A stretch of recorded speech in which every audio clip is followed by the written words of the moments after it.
स्वरांचा वारसा समृद्ध झाला, सांगलीकर सुरामध्ये चिंबन आला. ही मैफिल खास होती. एक बाप अन त्यांचा लाडका मुलगा.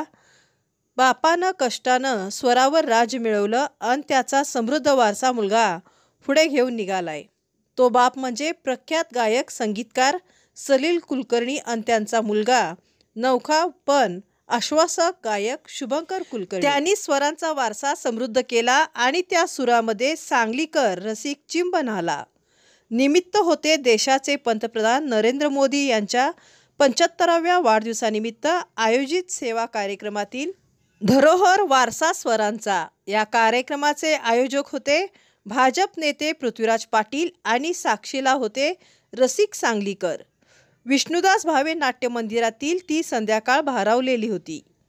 आयुष्यावर बोलू काहीच्या निमित्ताने सलील यांनी अनेकदा या नाट्यगृहाने ऐकले होते, चिंब झाले होते. हा सोहळा त्याहून वेगळा होता. तो सुरांचा वारसा एक समृद्ध हाती सोपवताना बाबा सलील उलगडला जात होता.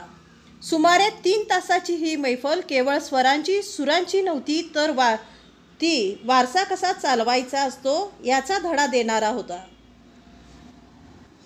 बालगीते, बडबडगीते, अभंग, गवळण, चित्रपट गीते सादर करून रसिकांना चिंब भिजवले. हे गजवंदना या गीतापासून सुरुवात झालेली मैफिल स्वातंत्र्यवीर विनायक दामोदर सावरकर यांच्या सागरा प्राण तळमळला या गीतापर्यंत अखंड बरसत राहिली.